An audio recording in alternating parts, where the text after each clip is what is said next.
Bom, pessoal, enquanto o pessoal vai entrando, a gente pode fazer um comentário rápido da onde a gente está, né?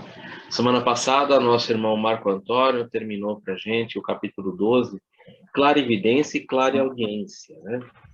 Falamos um pouco sobre a água fluidificada, a clarividência, a clareaudiência, vidência e audiência. Clarividência e clareaudiência como manifestações anímicas da alma. Entendemos bem esse processo. Ele é um processo que, quanto mais evoluído o espírito, maior o seu poder, vamos dizer assim, no sentido da clarividência e da clareaudiência. Seu poder, porque é um processo anímico, né? Um estado de desdobramento ou de emancipação da alma, ou sonambulismo, que pode ser o clarividente, o médium clarividente, usando o termo médium no sentido geral, né, da palavra, o médium clarividente, clareaudiente, ele ouve e vê com os seus olhos espirituais.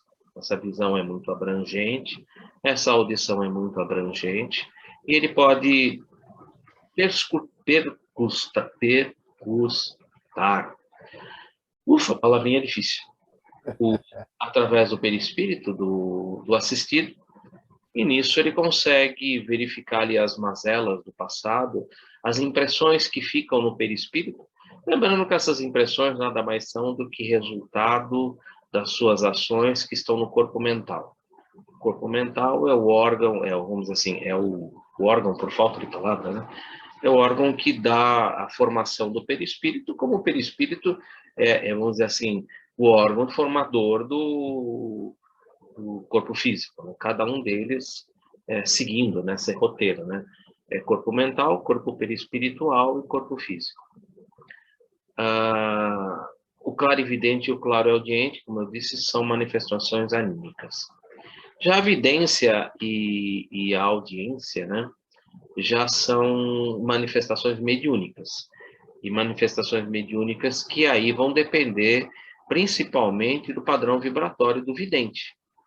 Numa sala onde nós temos o exemplo dado pelo Marco Antônio, apenas revivendo, numa sala eu posso ter 3 videntes que veem a mesma coisa, porém cada um deles vai dar um aspecto mais importante para aquela coisa. Tivemos diversos comentários a respeito disso. Francesco falou de um urso grandão, que ele viu uma mancha, típica, é uma coisa típica da vidência. Tivemos bastante irmãos aqui que já tiveram esse processo mediúnico da vidência, né? E que compartilharam com a gente, né, esse aspecto. A vidência é mediúnica, né? Ela sofre a influência tanto ali dos espíritos presentes, como do próprio médium no padrão de sintonia a que ele se vincula, né? Então, é uma característica, é uma mediunidade não anímica, uma mediunidade mesmo, né? Mas isso foi conversa da semana passada. Conversa dessa semana já vai ser o finalzinho, né? Deixa eu tirar o som do celular para não prejudicar a gente, que a gente vai começar agora, né? Pronto. A gente vai começar um novo capítulo, que é o capítulo 13, Pensamento e Mediunidade. É um capítulo que encerra o trabalho nessa casa onde André Luiz e o nosso irmão Hilário, né, se encontram. Eles vão terminar esse trabalho nessa casa, nessa sociedade, e nós vamos ter ali um entremeio de trabalhos que vão ser ali estudados no capítulo 14 e 15, né? O capítulo 14, que é o próximo, é o do nosso irmão Roberto que vai falar desse capítulo. Já vou antecipando que o capítulo 14 vai trazer a resposta para uma pergunta que a Mari fez. Por que que o marido da nossa irmã Celina levantou e tentou conversar com ela num momento que não era muito apropriado?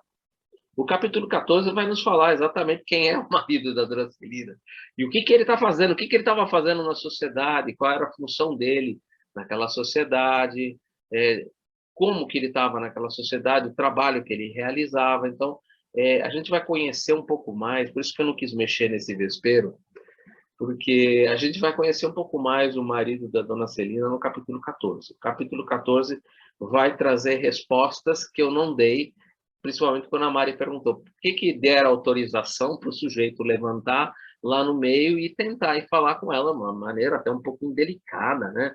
A Mari foi muito precisa na colocação. Realmente, Mari, você tem razão. Mas eu não podia dar a resposta, porque a resposta está no capítulo 14. No capítulo Eu que 14, sou muito adiantada, né, Edu? no capítulo 14 vai te explicar por que ele teve aquele direito, vamos dizer assim, de levantar Eu que, e ir lá dar um pitaco, assim, quero falar com você. E ela, fica na tua, espera aí, né? Daqui a pouco a gente... eu que sou muito ansiosa, né, Edu? Tá lá no capítulo. O Roberto vai tocar nesse assunto com certeza, mas eu não esqueci. Se ele não falar, eu lembrei. Eu lembro das perguntas, e às vezes tem algumas perguntas que realmente eu não respondo, porque elas estão um pouco mais adiante e tal. Então, eu procuro deixar para ser respondidas pelo próprio livro. O próprio livro vai voltar no assunto, então não teria por onde. Mas nós estamos chegando no finalzinho da reunião mediúnica. Finalzinho. E esse finalzinho realmente é primoroso. É primoroso.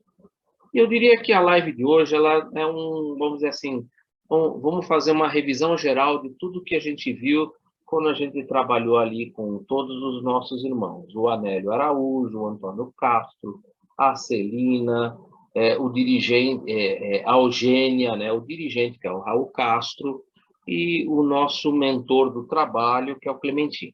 Então, ele vai fazer, de início, o irmão vai dar um apanhado geral, dando alguns, vamos dizer assim, trazendo algumas informações que são importantíssimas nesse aspecto, mas depois, que é o que eu vou deixar para a semana que vem, são as instruções para os médicos.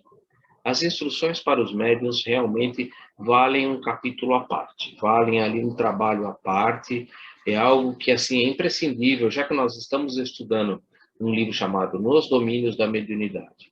E estamos colocando esse livro, colocando esses ensinamentos em prática na nossa vida mediúnica, como médiuns. Esse final é importante, porque ele é muito direto. Ele vai falar, agora eu vou falar aos médiuns. E aí ele começa a trazer o que é necessário, o que é preciso. Dentro de tudo que foi ali já colocado pelo Aulus, faltava algumas coisas. E ele traz com maestria. Então, realmente, esse é um capítulo que fecha esse trabalho de maneira maravilhosa. Vamos lembrar que esse é apenas o primeiro trabalho. Há outros trabalhos que vão ser apreciados pelo nosso irmão André Luiz e o nosso irmão Hilário. Eles vão apreciar outros trabalhos. Então, esse é apenas o primeiro trabalho, onde a gente vai ter tivemos muitas informações. Bom, antes de a gente iniciar os trabalhos, é essencial que nós façamos a nossa prece de abertura. Afinal de contas, é através dessa prece de abertura que nós vamos abrir os nossos corações, colocar os nossos sentimentos e pensamentos em sintonia com os nossos guias e mentores, com todos os irmãos que nos assistem. Alguém gostaria de fazer essa prece de abertura para nós?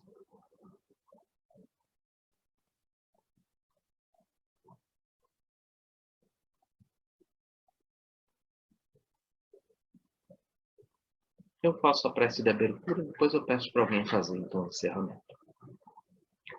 Querido Pai, amado Mestre Jesus, que possamos estabelecer sintonia com os nossos guias, com os nossos mentores espirituais, que possamos nos ligar todos nós em pensamento para bebermos dessa fonte fecunda e infinita que é o seu bendito Evangelho. Pai, soberano Senhor do Universo, que possa nos guiar, que possa nos intuir, que possa nos proteger a todos, onde quer que estejamos, que possamos sentir o seu carinho, que possamos sentir o seu calor, que possamos sentir o seu amor por cada um de nós, seus filhos. Jesus, nosso modelo e guia, que possa estar conosco na noite de hoje, nos inspirando, nos intuindo, nos protegendo e nos guiando.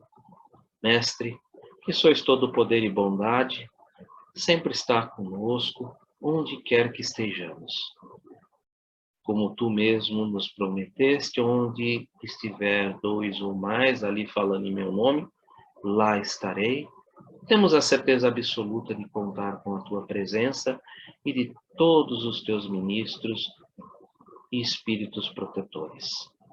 Nossos guias e mentores em nossas casas procurarão estabelecer a harmonia no ambiente, convidando a todos os irmãos espirituais que desejarem também, junto conosco, estudar o Evangelho do Cristo, aprender sobre a imortalidade da alma, sobre essa relação tão necessária entre nós, encarnados e desencarnados, no aprendizado, porque nada e ninguém faz nada sozinho. Ninguém faz nada sozinho. Agradecidos, então, a toda essa equipe espiritual, a Deus e a Jesus, damos por iniciados os nossos trabalhos da noite de hoje e o estudo do livro Nos Domínios da Mediunidade, um livro de André Luiz, com a psicografia de Francisco Cândido Xavier, e visão do nosso irmão Emmanuel, apoiados no livro Estudando a Mediunidade, do nosso irmão Martins Peralva, junto com o Evangelho do Cristo. E assim, abrimos os nossos estudos com a prece que o próprio Mestre Jesus nos ensinou. Pai nosso que estais nos céus, santificado seja o vosso nome, venha a nós o vosso reino, seja feita a vossa vontade, assim na terra como nos céus. O pão nosso de cada dia nos dai hoje. Perdoe as nossas dívidas, assim como nós perdoamos os nossos devedores. E não nos introduzas em tentação, mas livra-nos de todo mal, que assim seja. Graças a Deus, graças ao Mestre Jesus. Boa noite a todos, sejam novamente todos muito bem-vindos ao nosso estudo. Lembrando que eu vou trabalhar com os slides, mas se durante o processo alguém desejar colocar alguma pergunta, basta levantar a mão, a gente para, a gente abre para as perguntas. Senão, ao final, normalmente eu termino por volta de 9h10, no mais tardar, a gente abre para a gente discutir. A gente normalmente trabalha os capítulos divididos em 2 ou 3 vezes, tem alguns capítulos que nós dividimos em 3 vezes e outros em 2 vezes. Semana passada foi o Marco Antônio, essa semana sou eu, estarei trabalhando com o capítulo que se chama Pensamento e Mediunidade, e a semana que vem, nosso irmão Roberto vai estar trabalhando com o capítulo Em Serviço Espiritual. A gente vai procurar agora revezar mais vezes, porque são mais cabeças, são pessoas que trazem mais experiências, e essas experiências são muito importantes e engrandecem muito o nosso trabalho. Por isso eu acho importantíssimo a gente estar sempre dividindo, uma hora eu, uma hora o Roberto, uma hora o Marco Antônio, quem sabe um dia a gente consiga até que a nossa irmã Ana Lúcia também faça uma das aulas, né? Eu acho importante também porque são pensamentos que são trazidos, são experiências que são compartilhadas. Isso é muito importante e engrandece muito o nosso aprendizado. Agradeço de coração, porque sem a presença de todos vocês, nada disso poderia ser realizado. É um trabalho em conjunto, é um trabalho de aprendizado. Todos estamos aqui aprendendo e evoluindo. Vamos compartilhar, então, um capítulo novo que nós vamos iniciar. Chama-se Pensamento e Mediunidade, é o capítulo 13. Estamos chegando quase no meio do livro, né? Daqui a pouquinho a gente chega no meio do livro, e aí começa realmente um desenrolar mais rápido das coisas. No capítulo 16 já abre um outro desenrolar, é um outro estudo, porque é uma outra casa. Realmente o livro vai ganhando volume, né? E a gente vai aprendendo muito mais coisas com isso. Nos Domínios da Mediunidade, capítulo 3, Pensamento e Mediunidade. Primeiro slide, Pensamento e Mediunidade, é o título. O silêncio se fez profundo e respeitoso. O grupo esperava a mensagem terminal. Mensagem terminal. Bom, primeira coisa. São raras as vezes que nós temos durante os nossos trabalhos mediúnicos, seja ela na sessão de desobsessão, seja ela desobsessão presencial ou à distância, seja trabalho de cura, seja mesmo choque anímico a 3, ou mesmo trabalho de passes, é difícil, no término do trabalho, haver uma manifestação que pode ser de um espírito que é um dos trabalhadores da equipe espiritual ou o próprio mentor dos trabalhos. Mas é bastante raro, não é comum esse tipo de mensagem. Normalmente, é muito incomum elas em sessão de desobsessão. Elas não são comuns. Inclusive porque o próprio ambiente é um ambiente um pouco mais pesado, um pouco mais denso. Não é comum esse tipo de mensagem. Pode acontecer? Pode. Deve-se evocar? Existe um livro que se chama Diretrizes de Segurança. Essa pergunta foi colocada para Divaldo Pereira Franco, né? Se no final a gente deveria fazer uma evocação, né, de um dos mentores ou guias para falar. E a resposta dada é que não se deveria fazer esse tipo de evocação, porque o trabalho, na verdade, ele deve ser dirigido aqui no mundo material por nós, médios, pelos diretores, coordenadores do trabalho, e nós temos todo o arcabouço de informações para isso. Para isso nós temos a doutrina espírita, codificada por Allan Kardec, por isso nós temos principalmente o livro dos médiuns. Existem muitos livros que trabalham exatamente com essas diretrizes, com a construção do trabalho da mediunidade com Jesus. Até agora, nós estamos trabalhando exatamente com isso, no desenvolvimento dos conceitos, para que a gente possa praticar a mediunidade com Jesus. Normalmente, quando há vamos dizer assim, uma mensagem terminal, ela pode vir no sentido de incentivo para o grupo, incentivando o grupo, ou fazendo ilações, construções que nem sempre são muito diretas, mas que nos levam à reflexão. Às vezes, alguma coisa que nós estamos ali realizando e que poderia ser melhor realizada, mas que depende de nós compreendermos como isso se deve realizar. Nós precisamos realmente ali procurar ouvir atentamente essa mensagem e extrair dela, como a gente costuma falar até no próprio Evangelho, o espírito da letra, procurando extrair com profundidade aquilo que foi ali apresentado. Precisamos tomar muito cuidado com relação a essas mensagens, às vezes, porque não vou dizer que não seja possível, mas é possível, nós já estudamos, né, principalmente essa mensagem que vai ser recebida pela nossa irmã Celina, ela vai estar em estado de êxtase. E nós já estudamos lá, quando falamos da irmã Celina, nós já estudamos um pouquinho sobre o êxtase. E nós ali percebemos que, nesse estado, o médium ele pode trazer uma mensagem que nem sempre é uma mensagem de um espírito muito evoluído. E essa mensagem pode trazer ricos ensinamentos, mas, ao mesmo tempo, dentro dela, pode ter algum ponto de discórdia. Então, a gente precisa analisar com muitos critérios, com muito cuidado, esse tipo de mensagem.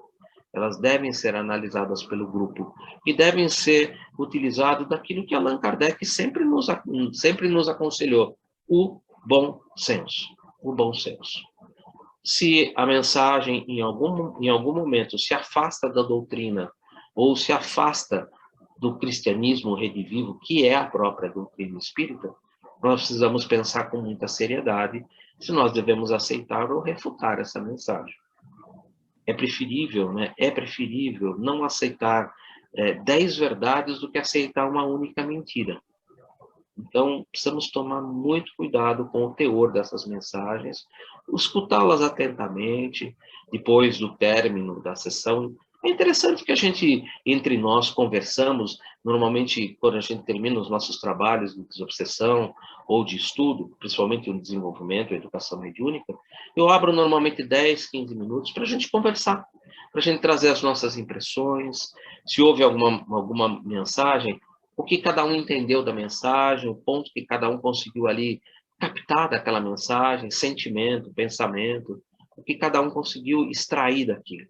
E aí, usando do bom senso, a gente pode até realmente fazer algumas alterações, desde que elas estejam em total acordo com a doutrina espírita e com o cristianismo redivivo, mas sempre utilizando daquilo que Kardec sempre nos faz refletir, ou seja, o bom senso e a fé raciocinada. O bom senso E a fé raciocinada para tudo é sempre muito importante. Senti que o ambiente se fizera mais leve, mais agradável. Sobre a cabeça de Dona Celina apareceu brilhante feixe de luz. Desde esse instante, nós a vimos estática, em êxtase, completamente desligada do corpo físico, cercada de azulíneas irradiações. O estático nós vimos, né, quando a gente estudou a mediunidade da Dona Celina, né, o médium estático, né, ele está num estado sonambúlico profundo, ou, usando uma linguagem menos complicada, né, num estado de desdobramento ou de emancipação da alma muito profundo. Ele está realmente ali bastante desligado do corpo físico, né? E o estático, ele vai trazer informações que são muito de um âmbito espiritual. Eu fiz até vamos dizer assim, um slide de refresh de memória, para a gente recordar um pouquinho o que é esse êxtase, o que é esse médium nesse estado estático. Eu fiz são poucos slides, são acho que 2 ou 3 slides que eu desenvolvi, para que a gente lembrasse um pouquinho e compreendesse o que é que está acontecendo. Inclusive, essa descrição do André Luiz, quando ele coloca, sentir que o ambiente se fizera mais leve e mais agradável. É uma condição muito clássica dessa mediunidade ali em trabalho, em realização. Comentários sobre o êxtase. Lógico, retirado da Obras Póstumas, Allan Kardec. Como eu falei, eu vou procurar sempre sedimentar o estudo do livro Nos Domínios da Mediunidade, todos eles dentro das obras de Kardec, para que a gente possa realmente ter um embasamento filosófico sobre uma doutrina forte, edificada, construída sobre bases sólidas, que é a base da doutrina espírita. O que é o êxtase? O êxtase é a emancipação da alma no grau máximo, sem, todavia, poder ultrapassar certos limites que ela não poderia transpor sem quebrar totalmente os laços que aprendem ao corpo. Que laço é esse? A gente já comentou bastante sobre isso, em bastante obras, o cordão de prata. A gente não pode romper o último laço, né, que liga o perispírito ao corpo físico. Esse laço não pode ser rompido. Se eu romper esse laço, ao desencarne, à morte, né? Conforme a evolução do estático, vou até ler de novo, conforme a evolução do estático, cuja lucidez é ainda mais acentuada, ele pode vislumbrar faixas espirituais superiores em que lhe é dado aurir de uma paz e de um bem-estar inexprimíveis. Lembrem quando a gente viu aqui, um pouquinho atrás, ó, sentir que o ambiente se fizera mais leve e mais agradável. É natural isso, tá? O próprio Allan Kardec nos enfatiza a respeito disso, né? O ambiente tem áurea, essa paz e esse bem-estar que são inexprimíveis. Aí é um texto sem uma referência bibliográfica. Por que eu coloco texto sem referência bibliográfica? Principalmente nesse caso, eu quis colocar isso, porque são praticamente 9 páginas do Livro dos Espíritos, que fala sobre o êxtase, e mais umas 12 ou 13 páginas do Livro dos Médiuns.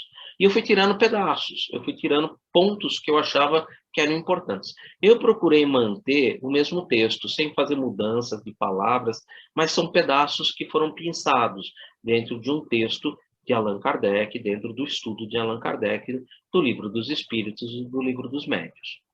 Então, o êxtase é um sonambulismo mais profundo, como Kardec já colocou lá nas Obras Póstumas, que permite ao espírito maior independência em relação ao corpo físico. Nesse estado, o espírito pode penetrar mundos desconhecidos. Ele pode sair daqui da psicosfera, pode sair do planeta Terra e visitar outros mundos, entrando em relação com desencarnados que habitam esses outros mundos. É uma possibilidade que o estático consegue fazer. No estado de êxtase, o distanciamento do corpo é quase completo, mantendo o suficiente para conservar a vida orgânica, ou seja, somente a ligação pelo cordão de prata. A alma mantém-se ligada por um fio tênue. todos os pensamentos terrenos do estático desaparecem. Ou seja, ele não tem influência nenhuma, que passa a ter uma real noção da sua realidade espiritual, da sua própria essência imaterial. Se vê como um espírito quase que liberto do corpo físico. As suas sensações, a sua visão, a sua audição são assim aumentadas de maneira exponencial. Conforme for mais ou menos elevado, é também mais ou menos apto a conhecer e a compreender o que o cerca. Olha que beleza, né? Sendo espírito algo evoluído, linguagem de Kardec, que se dedica à prática do bem, pode ver os mundos superiores e compreender a felicidade dos que o habitam. Olha que coisa linda, né? Eu, quando escrevi isso, que eu peguei pedaços de todos esses cantos, eu achei interessante esse final, porque ele compreende essa felicidade, mas ele não consegue descrever. Se a gente lembrar, João escreveu o Apocalipse em êxtase. E ele descreveu no Apocalipse aquilo que ele, por comparação, conseguia traduzir e trazer para nós. Da mesma maneira, um estático, se ele visita um outro mundo e entra em contato com esses habitantes desse outro mundo, ele só vai conseguir descrever o que ele vê lá por comparação àquilo que nós conhecemos. É a mesma coisa que você pedir para um cego descrever um arco-íris. Dá para ele descrever? Não dá. Então, você só vai conseguir fazer descrição daquilo que você tem alguma coisa que você possa comparar. O próprio André Luiz, gosto muito desse livro, porque é o mais fácil. Gente, depois que dia 31 tem o lançamento do Nosso Lar 2, que é Os Mensageiros. Aí eu prometo que eu uso mais Os Mensageiros. Mas até lá, a gente mais conhece o Nosso Lar, porque é o livro que tem o filme e que as pessoas viram e tudo mais. Mas André Luiz, no Nosso Lar, ele deixa seu perispírito numa câmara retificadora e vai fazer uma viagem em desdobramento, né, em estado de emancipação, mas ali do próprio perispírito mais quintessenciado, que permitia ele estar onde a mãe dele estava. Só que ele só pôde fazer descrições daquele ambiente com comparações que ele mesmo fala, são muito toscas, né, frente àquilo que eu estou vendo. Ele falava da própria vegetação, das flores, que tinham uma característica diferente de emitir luz. Em vez de absorver, elas emitiam luz. Né?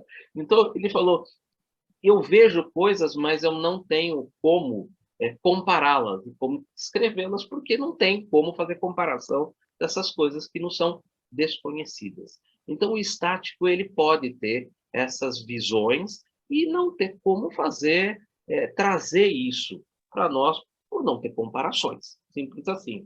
O próprio Apocalipse de João é cheio de alegorias, é cheio de interpretações, porque são interpretações de um homem há 2000 anos atrás, vamos arredondar esse tempo, né? Há praticamente 2000 anos atrás, com os conhecimentos que ele tinha há 2000 anos atrás, vendo em êxtase algo que era sublime e que ele não tinha como, por comparação, colocar no papel do que é que ele estava vendo. Ele via passar uma série de coisas, mas aquelas coisas que se passavam estavam muito além do conhecimento e do qual ele poderia fazer comparações. Isso é muito comum para o estático. O êxtase traz muito sobre isso. Retornando ao nosso livro, né?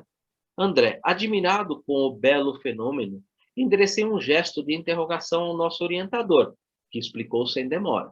Agora vem a explicação. Eu dei a minha, agora vem a explicação do Alves. É a mesma, tá? Nossa irmã Celina transmitirá a palavra de um benfeitor que, apesar de ausente daqui, ele não está lá na sala. Gente, ele está muito longe daí, muito longe. Esse espírito que ela vai transmitir a mensagem é como se fosse o Albério, é como se fosse o Asclépios, e ela está indo até esse local onde ele está em pensamento para fazer essa comunhão e trazer essa mensagem. Eu vou ler de novo. Nossa irmã Celina transmitirá a palavra de um benfeitor que, apesar de ausente daqui, sob o ponto de vista espacial, entrará em comunhão conosco através dos fluidos teledinâmicos, que o ligam à mente da médium. Primeira coisa, comunhão. Ela não está em sintonia, é diferente. Por isso que eu gosto das obras de André Luiz, porque as palavras elas têm um sentido muito próprio, né?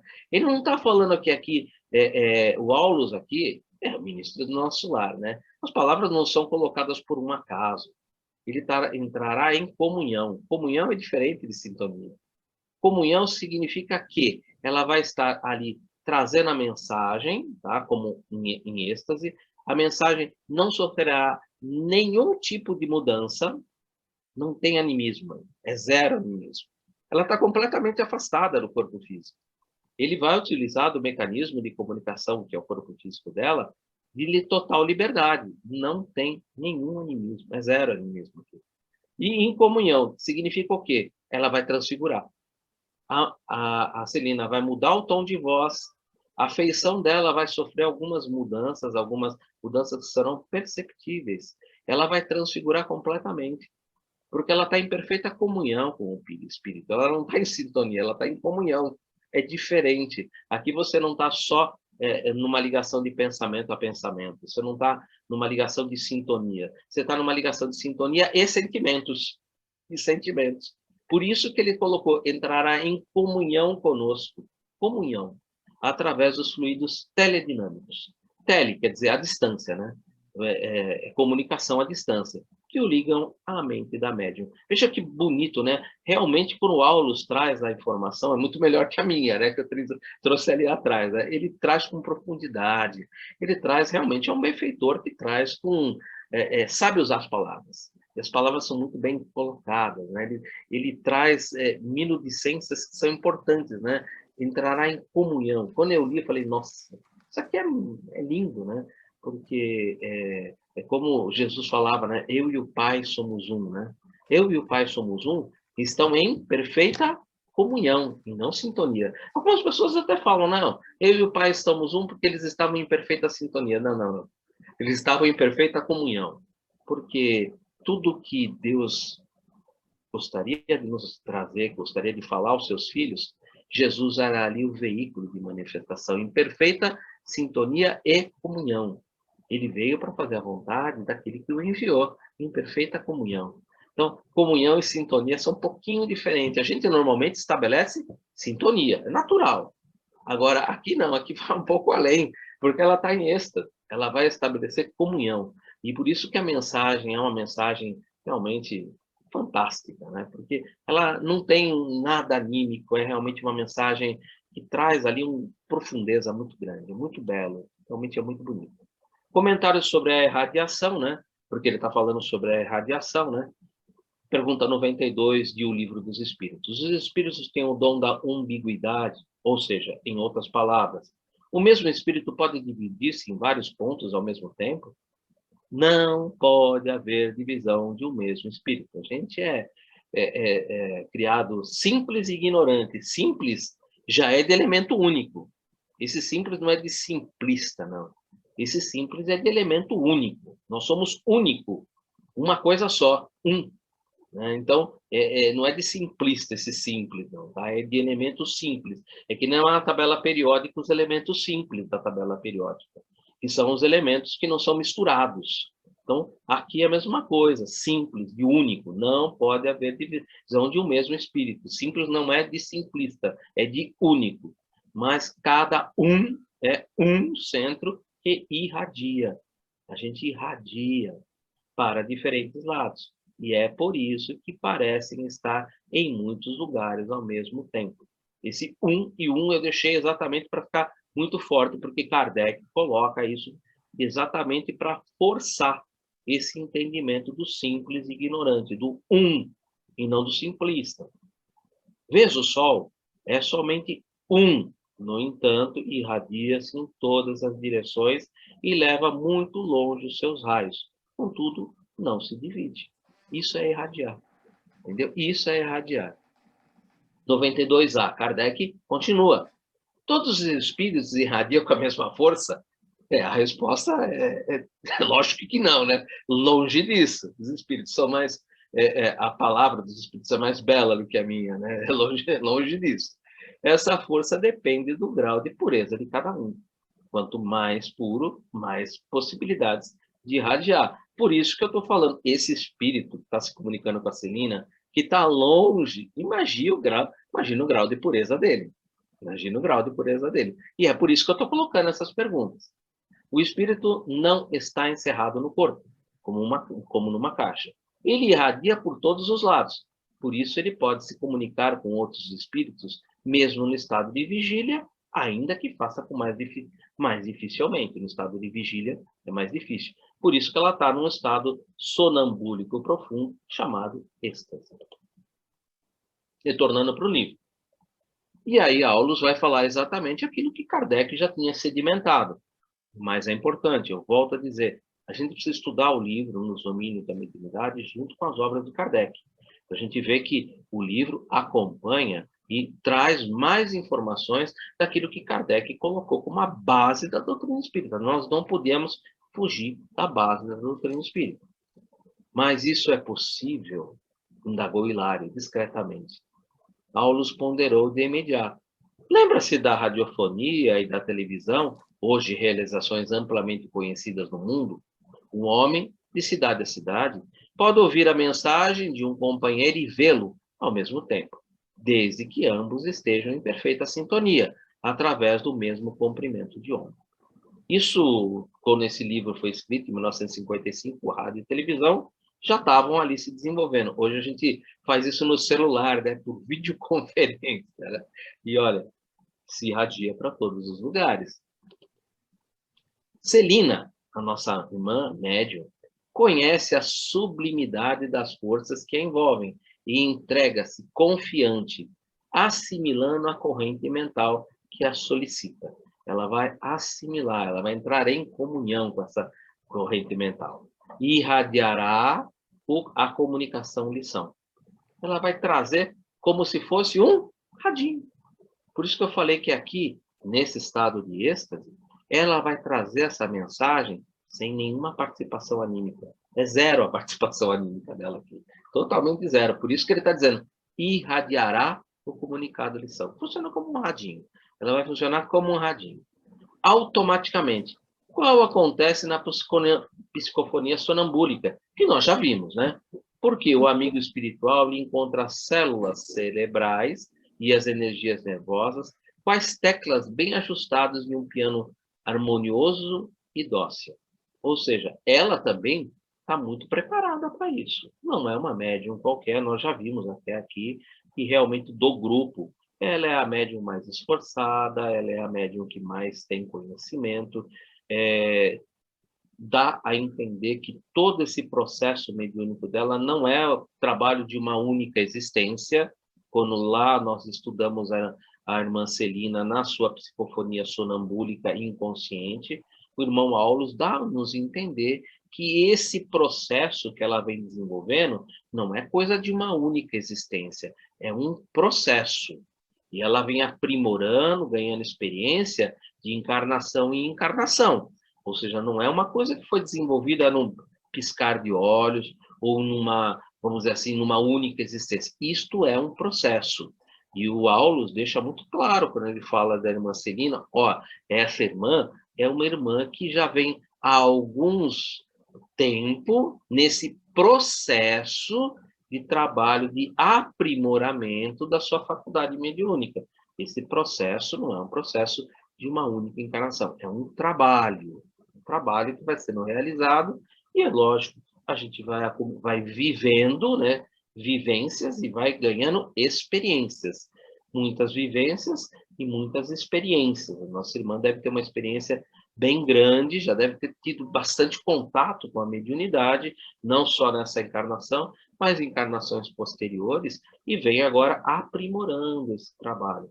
Então, ela já é uma médium que já tem aí um cabedal de trabalho, de desenvolvimento, que já deve estar andando já há algumas encarnações.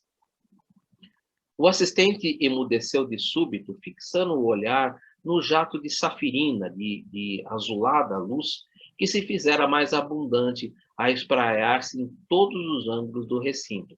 Contemplei os circunstantes.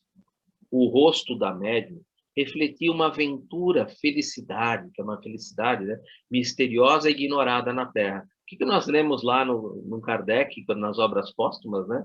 E que eu citei que André já lá no começo já falou que o ambiente era assim, e agora você vê ela refletindo essa aventura, essa felicidade misteriosa e ignorada na Terra. Ela já está entrando no processo de transfiguração. O júbilo, a alegria que a possuía, como que contagiara todos os presentes. Ela irradia essa felicidade, essa alegria, esse bem-estar. Ela irradia isso por todo o seu perispírito, por todo o seu corpo ali presente. Ela irradia isso. É lindo isso, né? Dispunha-me a prosseguir observando, mas a destra do assistente tocou-me de leve, a mão direita tocou-lhe de leve, recordando-me a quietude e o respeito, né? Ô, André, pega leve, né? Dá um tempo, né? O cara, tá, vamos começar o processo. Vamos devagar, né? Vamos devagar. Realmente é algo que deve deixar...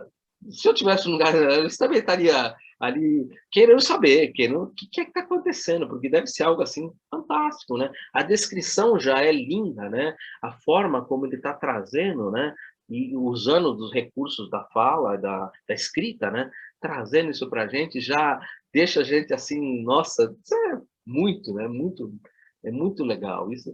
E imagina você lá presenciando isso, né? É muito, né? Comentário: a transfiguração do médium em êxtase. Kardec fala sobre isso, lógico, né?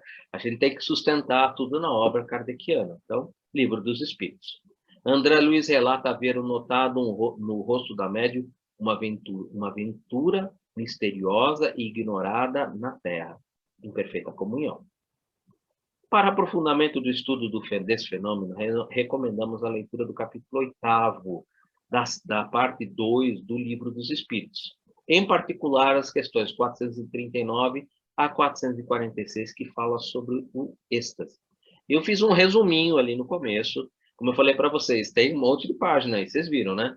Tem um monte de página no Livro dos Espíritos, tem mais um monte de página no Livro dos Médiuns, tem mais algumas coisas lá em Obras Póstumas e também na Gênese, principalmente depois ali na terceira parte da Gênese, antes dos milagres, antes de começar a falar sobre os milagres, Kardec volta à tona a falar um pouquinho sobre êxtase. Então, dentro da obra kardeciana tem muitos lugares onde você vai encontrar, mas eu acredito que o ideal é sempre a gente começar pelo livro base. O livro base que deu sustentação às outras 4 obras é o Livro dos Espíritos. Então, comecemos sempre pelo Livro dos Espíritos. Perguntas 439 a 446 vão dar uma base muito grande para a gente se aprofundar e, inclusive, tocar nesse assunto que eu já comentei, mas que você vai encontrar lá no Livro dos Espíritos mais informações a respeito do êxtase. Eu acho não. Espírita chá, né? Espírita é fé raciocinada, então espírita pensa, né? Eu penso que seria, quem puder, uma oportunidade bem interessante, né? A gente estudar um pouquinho da 439 a 446. Eu não vou abrir esse estudo aqui, gente, porque o objetivo do nosso estudo é nos domínios da mediunidade. Falar de mediunidade. O êxtase aqui, ele é uma propriedade. E essa propriedade ela pode ser estudada à parte sem nenhum problema e sem causar nenhum desentendimento ao processo. Até agora ele já bem compreendido com tudo aquilo que o próprio Aulus trouxe e daquilo que eu também já consegui também trazer para auxiliar no entendimento desse processo. Então, aprofundamentos, Livro dos Espíritos, Livro dos Médiuns, Obras Póstumas e Gênese. Vai encontrar bastante coisa ali. Comentário da recomendação ao estático. Esse comentário eu tirei de lá também, quando a gente estudou o êxtase, quando a gente estava falando da nossa irmã Celina, já estudamos esse processo lá, quando a gente falou da mediunidade dela, que era um estado sonambúlico inconsciente, e que nós falamos um pouquinho sobre êxtase lá. Então, aqui apenas eu trouxe de volta, como um relembrar. Esse aspecto sublime do fenômeno, porém, não isenta ou estático, caso se deixe levar pela invigilância dos dissabores da influência de entidades inferiores, resultando em desagradáveis perturbações. Lembra que o Hilário fez essa pergunta lá, quando falou da nossa irmã Celina, se ela deixasse se envolver por espíritos das trevas ou espíritos ignorantes, ela poderia ser mecanismo de comunicação deles? E ele respondeu, sim, lógico, ela é inconsciente, ela poderia se deixar levar, desde que ela se sintonizasse e permitisse que isso ocorresse.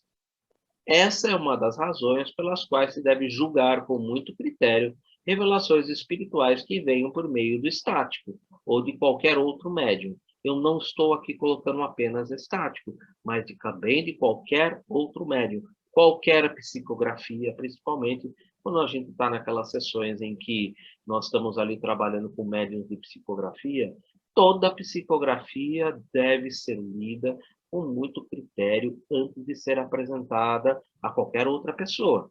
O grupo deve ler e deve avalizar se realmente ela tem um caráter que possa trazer algo de bom, construtivo, libertador, esclarecedor, tudo bem.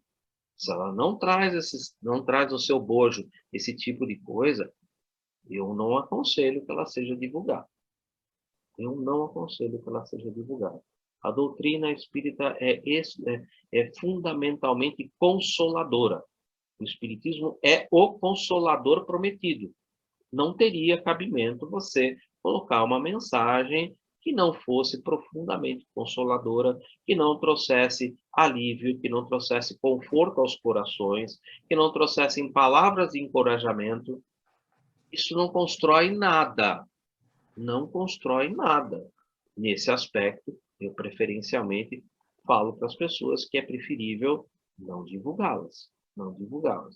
Infelizmente, a gente tem visto muito ao contrário, né? O sujeito recebe, está lá no Espiritismo há, sei lá, um ano e meio, recebe uma psicografia, lê assim, por cima, nem se aprofundou nos aspectos doutrinários, e já vai publicando no Facebook, vai botando nos canais de divulgação do Instagram.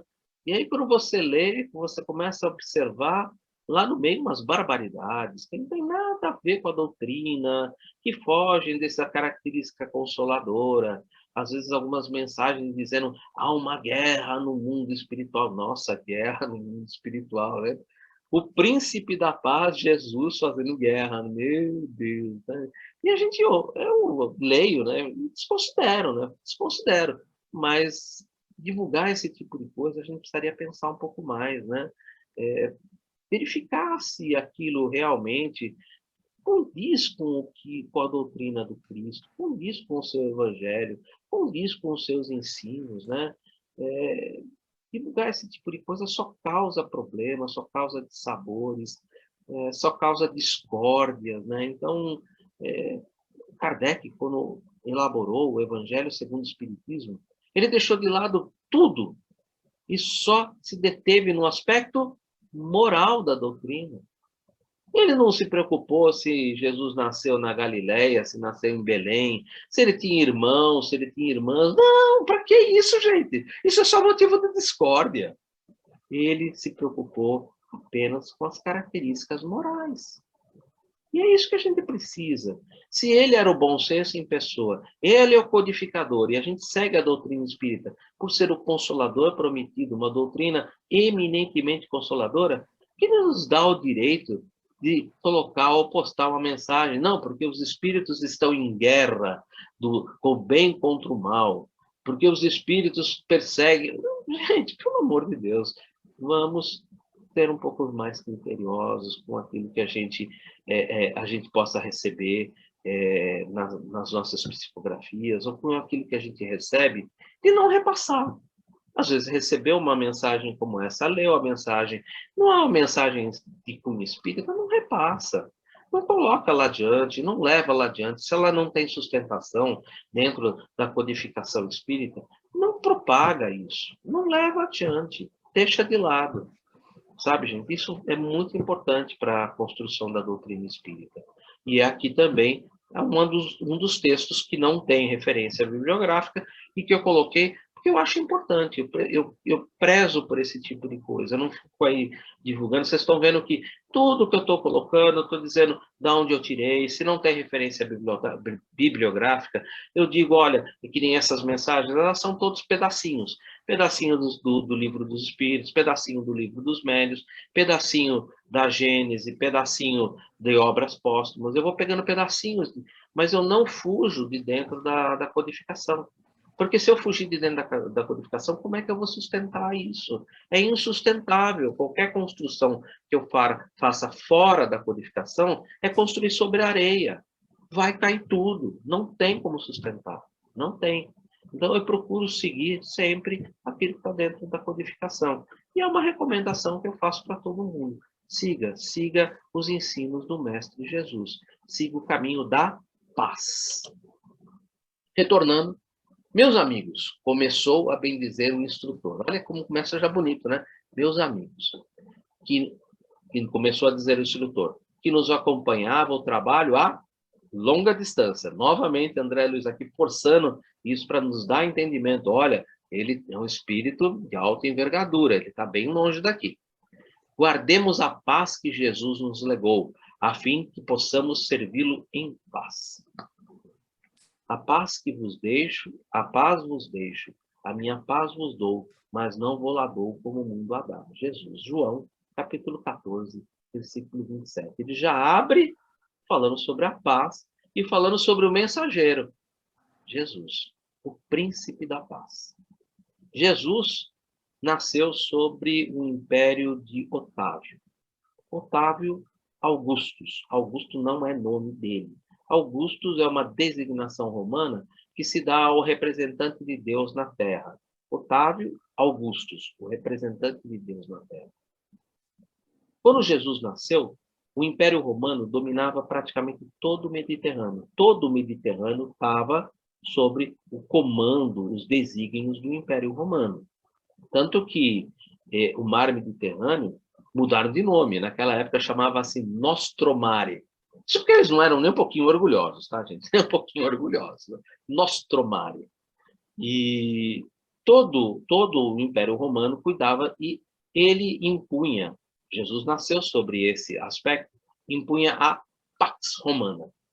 A Pax Romana nada mais era do que a paz imposta por Roma pela força, pela espada, pelo temor, pela subjugação das pessoas através da força e da espada. Jesus não veio trazer esse tipo de paz. Jesus entra em Jerusalém montado num jumentinho. Ele não entra em Jerusalém montado num cavalo e em armaduras, como um general romano. Ele entra em Jerusalém montado num jumentinho. Mesmo o Evangelho de João nos fala sobre isso. Jesus fica conhecido na história, em hebraico, né, Yeshua ben Mariam Nassif Shalom. Quer dizer, Jesus, filho de Maria, príncipe da paz. Ele é o príncipe da paz. Guardemos a paz que Jesus nos legou, a fim de que possamos servi-lo em paz. Por isso, todo o trabalho que eu realizei, quando eu falei sobre as mensagens, que tem que ser eminentemente voltadas para uma característica eminentemente de Jesus, príncipe da paz. Percebem? E por isso todo aquele trabalho. É o começo da mensagem do nosso irmão. Comunicado lição dele, falando sobre mediunidade. Em matéria de mediunidade, ele já abre o capítulo, porque nós estamos estudando o livro nos domínios da mediunidade. Então, em matéria de mediunidade, não nos esqueçamos do pensamento. Nossa alma vive onde se situa o coração. Caminhemos ao influxo ou ao estímulo de nossas próprias criações, seja onde for. Novamente, Evangelho de Jesus. Onde estiver o vosso tesouro, ali estará também o vosso coração. Nossa alma vive onde situa o coração. Caminhemos ao influxo ou ao estímulo das nossas próprias criações, seja onde for. Não esquecemos do pensamento. A gravitação ou a atração no campo mental é tão incisiva quanto a esfera da experiência física. Ou seja, tudo que nós pensamos, nós atraímos para nós mesmos. A atração no campo mental é tão incisiva quanto na esfera da experiência física. Ele está falando, aí onde vocês vivem, no mundo físico, existe uma lei chamada lei de gravidade, que atrai tudo para cair, para o solo. É uma atração. Existe uma lei de atração gravitacional. Essa atração, no campo mental, é a mesma. Se você pensa no bem, você atrai o bem. Se você pensa o mal, você atrai o mal. É isso que ele está querendo dizer. Servindo ao progresso geral, ele não está falando progresso de uma família. Ele não está falando progresso seu. Ele está falando progresso geral, progresso do mundo. Move-se a alma na glória do bem. Se você pensa no progresso geral, você move-se na glória do bem. Se você pensa no progresso seu, ou da sua família, ou da sua sociedade, ou do seu país, você pensa de maneira egoísta. Você não está pensando no bem. O bem é para todos. Emparedando-se, ligando-se no egoísmo, arrasta-se em desequilíbrio sobre as trevas do mal. Ou seja, se você se liga no egoísmo, você não pensa no progresso geral, mas pensa no progresso de si próprio, ou da família, ou dos mais próximos, ou da sua sociedade, ou da sua cidade, ou do seu país, você se arrasta em desequilíbrio sobre as trevas do mal, porque você está pensando de maneira egoísta. É isso que ele está dizendo. A linguagem dele, gente, eu vou traduzindo aquilo que eu vou entendendo, mas a linguagem dele é maravilhosa. Ele condensa informações ao estilo de Emmanuel. É o mesmo estilo de Emmanuel. Impressionante. Comentários sobre a influência do pensamento. Tem muitos comentários meus. E também são textos sem referências. Temos visto em estudos anteriores que a sintonia é fator de grande relevância numa comunicação mediúnica. Sim. Em geral, sendo a comunicação intuitiva, um espírito não pode se comunicar senão através de um médium com quem tenha relativa identidade de pensamento e que possa assimilar as suas ideias. Daí a importância do pensamento na comunicabilidade com os espíritos, pela natureza de seus pensamentos e pela sintonia vibratória por ele gerada, é que o médium vai estabelecer a conexão mental com os desencarnados. E aí, lógico, o que eu estou querendo dizer é que nesse estado, nós estamos trabalhando hoje, normalmente, a grande maioria, com médiuns conscientes. Então, a natureza da comunicação é compatível com o grau de evolução moral e intelectual do espírito, que, por sua vez, reflete esses mesmos atributos no médium. Não dá para ser um médium consciente e querer trazer uma mensagem de um espírito como esse, se você não tem um arcabouço de informações suficientes para poder ali expressá-la. Nesse caso, nós estamos trabalhando com uma médium inconsciente e estática. Ela está servindo de radinho, apenas para isso. Ela é um radinho transmissor. Ela é estática. Mas aqui é uma médium que foi preparada para isso.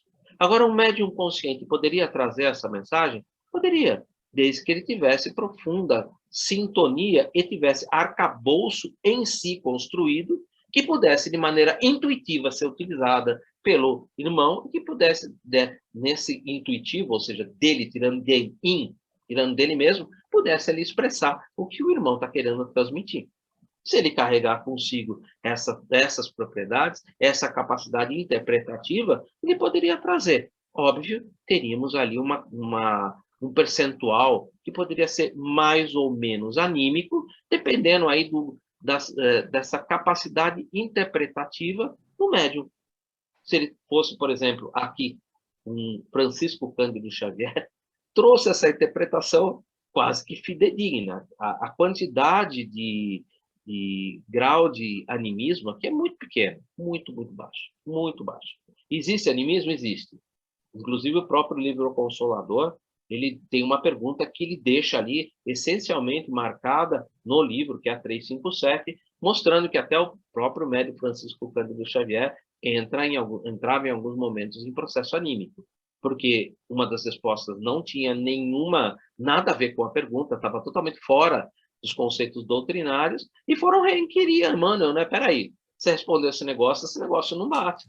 E Emmanuel simplesmente falou, tudo bem, Só que a resposta não foi dada por mim. A resposta foi dada pelo médium. A minha resposta é esta. E aí ele traz a resposta da 357 precisa, perfeita. Mas Francisco Cândido Xavier, humilde como ele era, um médium de humildade ímpar, fez constar, no final do livro Consolador, esse adendo, né? Não a resposta foi retirada, mas esse adendo, dizendo exatamente que mesmo ele, Francisco Cândido Xavier, não é um médium infalível. Não é um médium infalível. Existe um percentual anímico. Mas esse percentual anímico, dentro de um monte de perguntas, eu não lembro o número exato das perguntas que tem no livro O Consolador, mas dentro de todas aquelas perguntas, uma tinha características anímicas. Uma tinha características. Só. Todas as outras não tinham. Então, é isso que eu estou querendo dizer aqui. Se a gente se prepara bem, a possibilidade de ter uma influência anímica é muito pequena.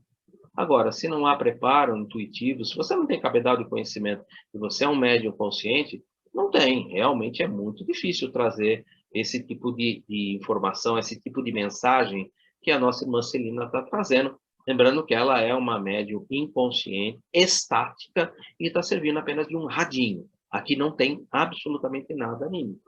É isso que Aulus está deixando muito claro para a gente. A lei divina é o bem de todos. A lei divina é o bem de todos. Foi o que eu falei até agora. A lei divina é o bem de todos. Colaborar na execução dos seus propósitos sábios é iluminar a mente e clarear a vida.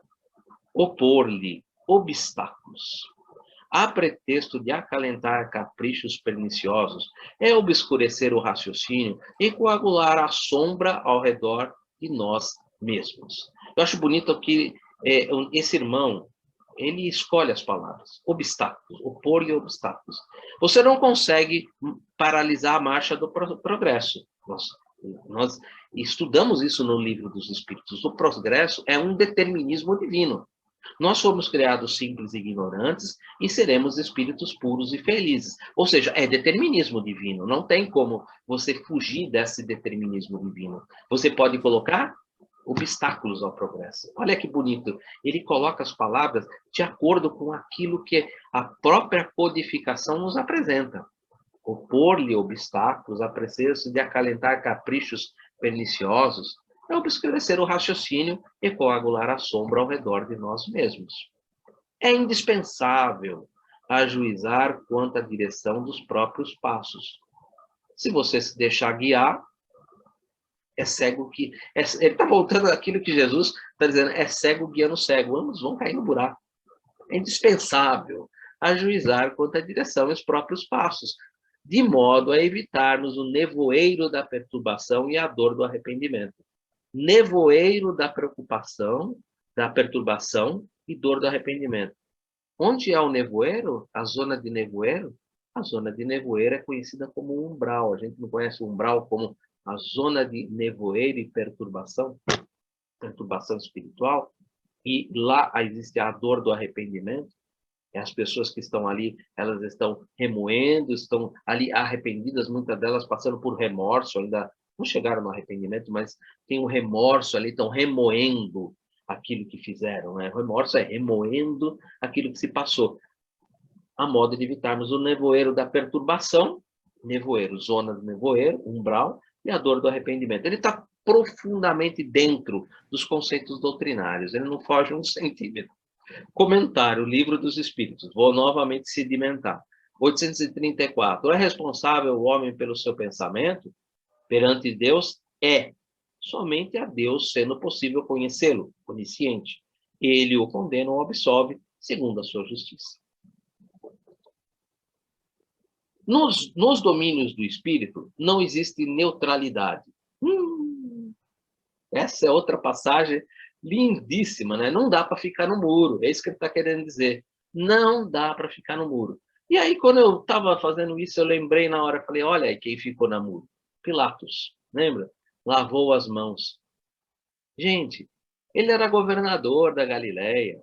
Ele podia simplesmente mandar todo aquele povo, dissipar todo aquele povo a pata de cavalo. E os romanos adoravam fazer isso.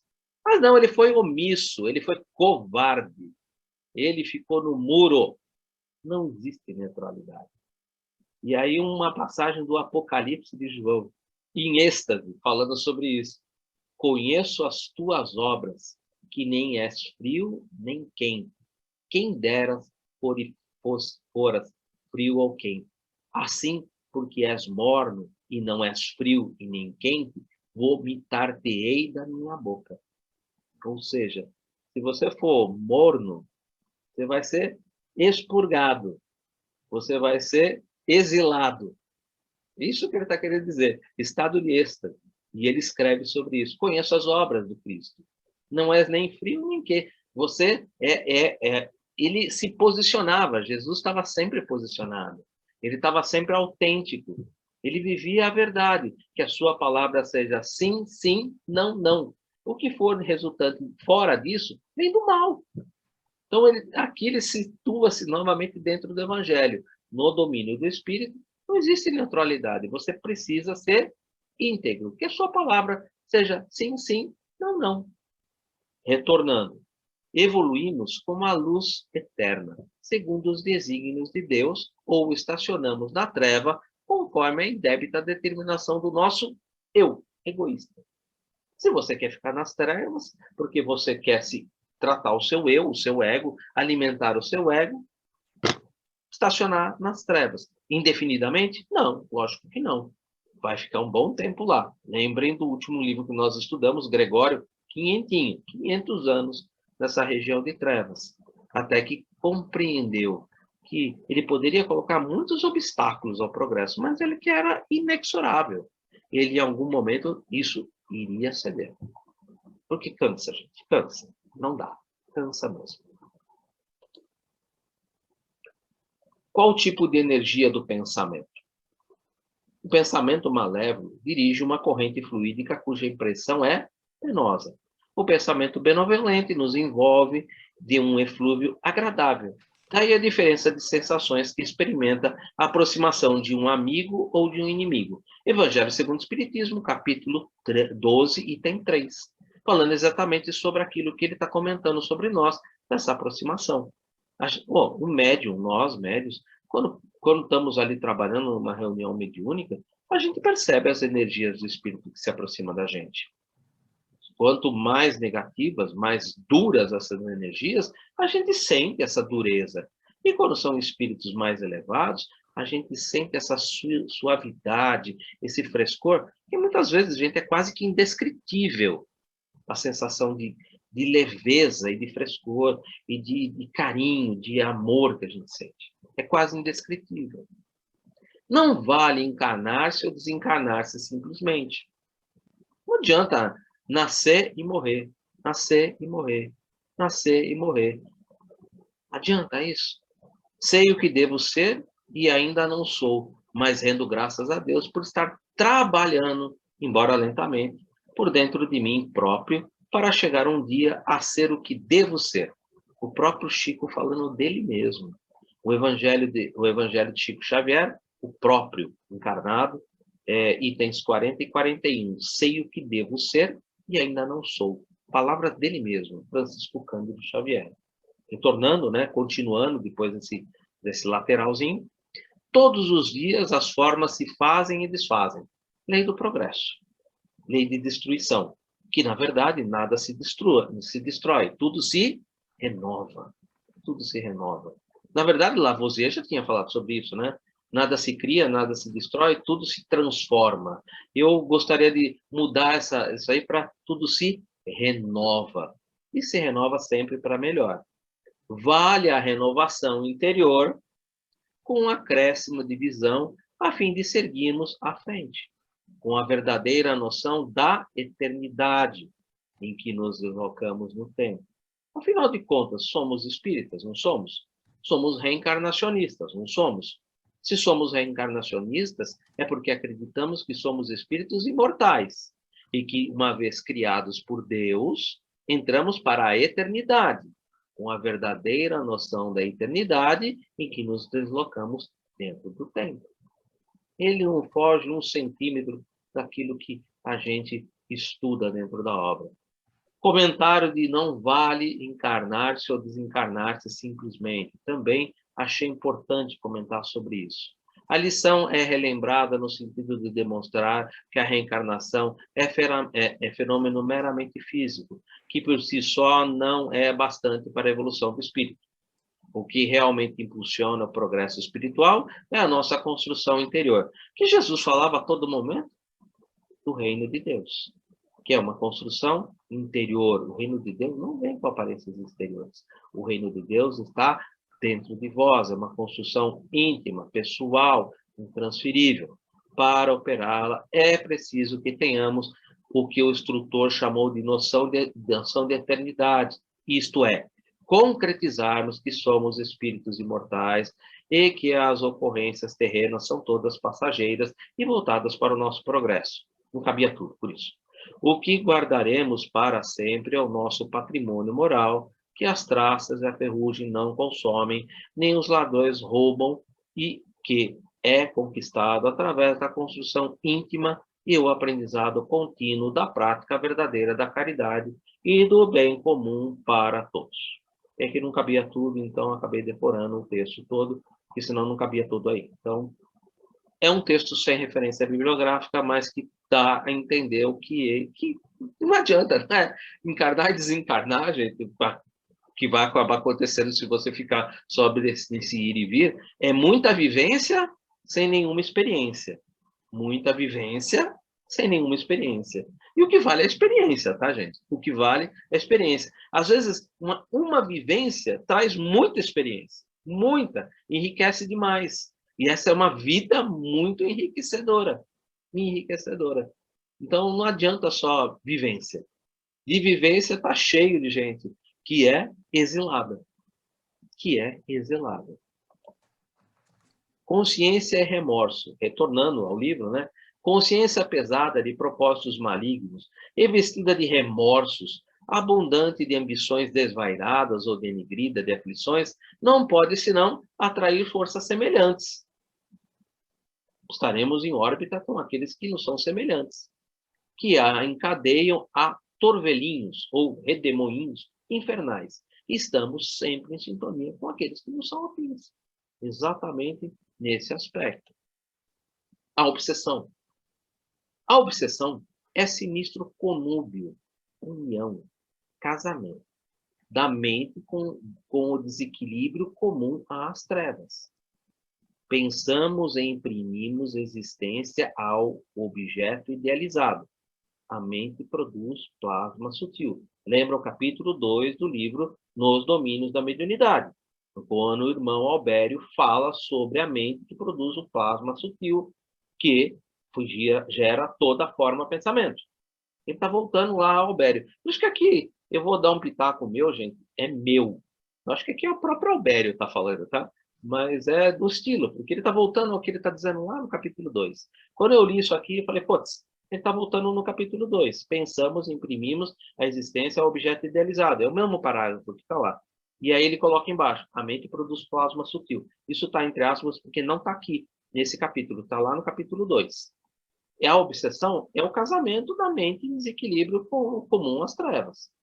A resultante visível de nossas cogitações mais íntimas denuncia a condição espiritual que nos é própria e quanto se afinam com a natureza de nossas inclinações e desejos. Aproximam-se de nós pelas amostras dos nossos pensamentos. A figurinha ao lado é típica. É exatamente isso. É a resultante visível das nossas cogitações mais íntimas. Denuncia claramente a condição espiritual que nos é própria e quanto se afinizam com a nossa natureza. E pior que não é só sintonia, é reverberação, porque isso reverbera. Isso não eu tenho sintonia de um, o outro tem sintonia de um, a gente se sintonizou, dá dois. Não dá dois, não. Isso daí seria sintonia aritmética. Essa sintonia nunca foi aritmética, ela é geométrica. E daí isso se reverbera. Por isso que todos os espíritos nos falam, cuidado, porque essas sintonias, elas reverberam. E quando ela reverbera, ela amplifica. Reverberar é amplificar. Isso é amplificado exponencialmente. E é forte esse exponencial. Tá, gente? É forte. Mas como pensamentos Comentário. Mas como o pensamento, sendo imaterial, pode realizar coisas? O Evangelho segundo o Espiritismo responde isso. Estamos mergulhados no fluido universal da mesma forma que estamos na atmosfera. O fluido recebe o impulso da vontade, veículo do pensamento, como o ar é o do som. O Evangelho segundo o Espiritismo, novamente, capítulo 27, item 10. Estou sustentando o que ele está falando dentro do Evangelho. O pensamento imprime existência ao objeto, como explica Allan Kardec em A Gênese, no capítulo 14. E aí a explicação sobre essas criações mentais. Sendo o fluido o veículo do pensamento, este atua sobre os fluidos como o som sobre o ar. Parágrafo anterior. Eles nos trazem o pensamento como o ar nos traz o som. Pelo pensamento, podemos imprimir aos fluidos uma ou outra direção, como que materializamos as ideias. Mergulhado no fluido cósmico universal, o pensamento é transportado a distâncias ilimitadas, chegando às mentes de encarnados e desencarnados a quem dirigimos. Algumas vezes, esse processo resulta de uma intenção, outras são produto de um pensamento inconsequente, inconsciente. Basta que pensemos numa determinada coisa para que a ideia ganhe existência e se propague. Vejam a força do pensamento. Leiam Pensamento e Vida. Ali Emmanuel é muito claro, né? O pensamento gera, o pensamento é massa, é energia, né? Que gera e que vibra acima dos 300 mil quilômetros por segundo. Se o perispírito nas esferas mais baixas da experiência humana, se persistimos nas esferas mais baixas da experiência humana, os que ainda jornadeiam nas linhas da animalidade nos procuram. Olha só, hein? Animalidade. Atraídos pelo tipo de nossos impulsos inferiores, absorvendo as substâncias mentais que emitimos e projetando sobre nós os elementos que se fazem portadores. Ele está comentando sobre aquilo que nós já estudamos nesse livro, Processo Obsessivo Simbiótico, Vampirismo Espiritual. A figurinha abaixo, ela dá classicamente o que ele está querendo dizer. Imaginar é criar. E toda criação tem vida e movimento, ainda que ligeiros. Impondo o quê? Responsabilidade. A consciência que a manifesta. Nós somos responsáveis por tudo que criamos mentalmente. E como a vida e como a vida e o movimento se vinculam aos princípios de permuta, de troca, é indispensável analisar o que damos a fim de ajuizar aquilo que devemos receber. Damos aquilo que recebemos. Numa linguagem mais do Evangelho, né? Colhemos aquilo que plantamos. Exatamente, é isso que ele está querendo dizer. Quem apenas mentalize angústia, crime, miséria e perturbação, poderá refletir no espelho da própria alma outras imagens que não sejam as da desarmonia e do sofrimento. Esse é o último slide que a gente vai parar por aqui, tá? Mentalizar na alma imagens que não sejam a da desarmonia e do sofrimento. É interessante que a gente ora a prece de Cáritas, né, e no final fazer com que as nossas almas sejam um espelho onde se refletirá a vossa divina imagem. Né? Só que para refletir a imagem de Deus nesse espelho, né, não dá para mentalizar angústia, crime, miséria, perturbação. Não dá. Senão só vai refletir isso. É isso que ele está querendo dizer. Achei interessante que ele lembrou a prece de Cáritas, né? Um viciado entre os santos não lhe reconheceria a pureza, de vez que, em se alimentando das próprias emanações do viciado, nada conseguiria enxergar senão as próprias sombras. Quem vive à procura de pedras na estrada, certamente não encontrará apenas calhaus, ou pedras maiores, pedregulhões, né? Subservientes. Quem se detenha indefinidamente na medição da lama está ameaçado a afogar-se no lodo.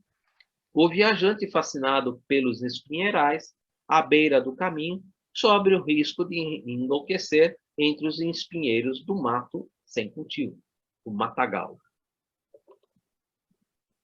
Vigiemos o pensamento, o último, como eu falei, né? Purificando no trabalho incessante do bem. Então, a resposta para tudo isso.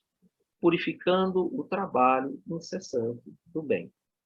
Para que arrojemos, lancemos longe de nós a grilheta, a algema capaz de acorrentar-nos a obscuros processos da vida inferior. Nós mesmos é que criamos esses processos, né? A gente faz essas ligações, a gente que cria essas algemas, né? Agora, se trabalhamos incessantemente no bem, a gente não entra nessa sintonia. Quando ele coloca, eu deixei em azul, né, purificando no trabalho incessante do bem, vigiando o pensamento, eu lembrei de uma passagem que é importantíssima, né? Que a gente fala assim, mente vazia é a oficina do diabo.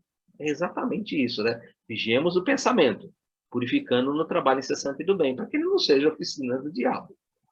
É da forja viva da ideia que saem as asas dos anjos ou das algemas dos condenados. É dos seus pensamentos que saem isso. Pelo pensamento, escravizamo-nos a troncos de suplício infernal, sentenciando-nos, por vezes, a séculos. Achei bonito ele colocar isso, séculos, de peregrinação nos trilhos da dor e da morte. 500 anos aqui de nosso irmão ali, Gregório, né? 500 anos de Gregório.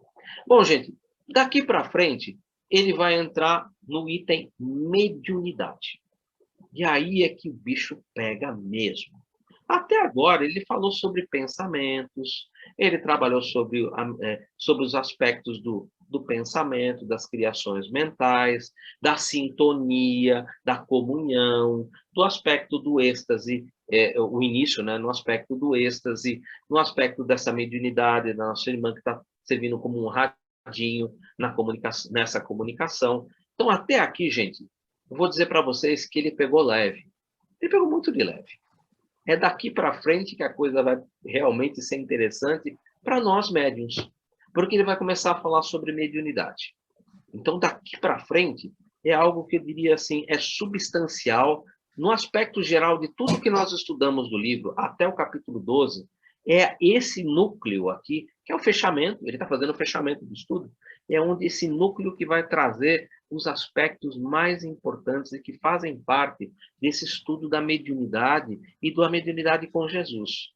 Então, na semana que vem, realmente, como eu disse, até agora ele pegou muito de leve, ele utilizou partes do Evangelho, ele utilizou parte do Livro dos Espíritos, ele nos fez pensar sobre a mediunidade, sobre o pensamento, a criação mental, sintonia, comunhão. Foi muito de leve, muito de leve. O bicho pega daqui para frente.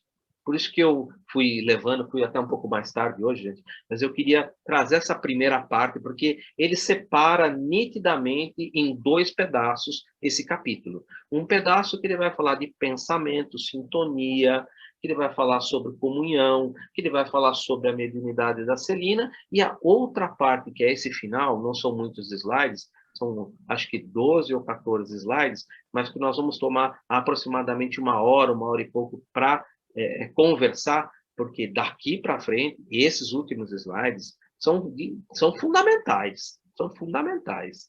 E ele vai trabalhar com o aspecto do espírita e do médium. Lembrando que todos nós somos médiuns.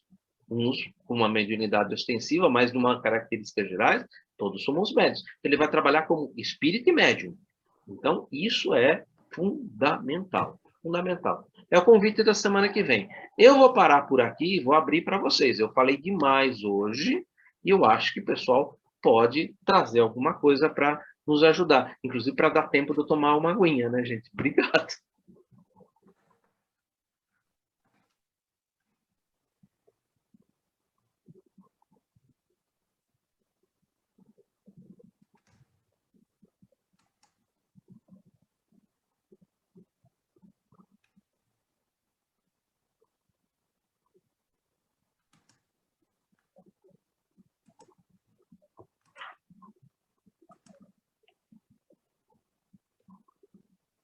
Perguntas, colocações, compartilhar ideias, por favor, gente.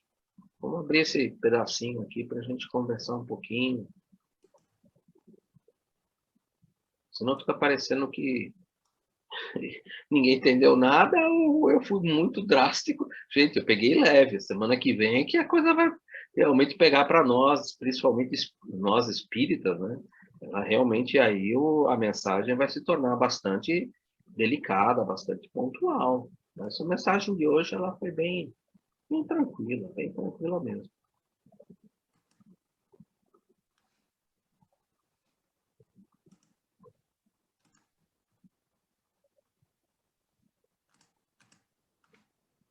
Marco Antônio não quer colocar nada, não? Foi tão bem explicado já, Edu, que assim, ficou muito claro, pelo jeito que você fez, pelas ilustrações que você colocou, ficou tudo muito claro. Realmente é uma coisa assim. Mas me chamou a atenção duas coisas. Por favor. Primeiro, quem nos prende somos nós mesmos. Quem impede a nossa progressão, o nosso progresso, né, a nossa evolução, somos nós mesmos. Né? Nós é que colocamos, como você disse, cara, nós é que colocamos as algemas, os cadeados, as correntes, né, em nós e dificulta a nossa evolução, dificulta o nosso progresso. E a outra coisa que chama atenção, que é o que o capítulo coloca, é a força do pensamento, o que é o pensamento, né? O que o pensamento traz para a gente? E a gente, por isso lá, orar e vigiar, e a gente tem que vigiar e vigiar bastante. Porque somos humanos, somos imperfeitos, e o nosso pensamento muitas vezes desvia, vai embora. Às vezes, no trânsito, ou em assim, você muda a sua vibração rapidinho, ali já fica nervoso, já... E assim, basta um clique para a gente atrair coisas que não são legais no nosso dia a dia, né? E aí depois são tempos e tempos para conseguir, né, um tempo para conseguir retomar. E uma coisa que eu acho engraçado, e eu acho legal, engraçado não, né, triste, mas é bom comentar, e já me fizeram essa pergunta. Por que às vezes eu rezo à noite e não tenho uma boa noite? O que você pensou durante o dia inteiro é a resposta. Com quem você se sintonizou o dia inteiro, né? Para que a noite de sono não seja tranquila. Não basta rezar só, fazer oração antes de dormir. É bom, é ótimo, mas pensa naquilo que você fez durante o dia todo. Como que foi o seu dia? Aonde você e com quem você se sintonizou no dia todo, né? Porque o seu pensamento é que vai atrair tudo aquilo que cerca, né? Acho muito interessante isso, e é bom, a gente já falou isso várias vezes, é bom repensar, de novo, repensar, repensar, repensar, e começar a vigiar, né? Essa Muito colocação. Bom.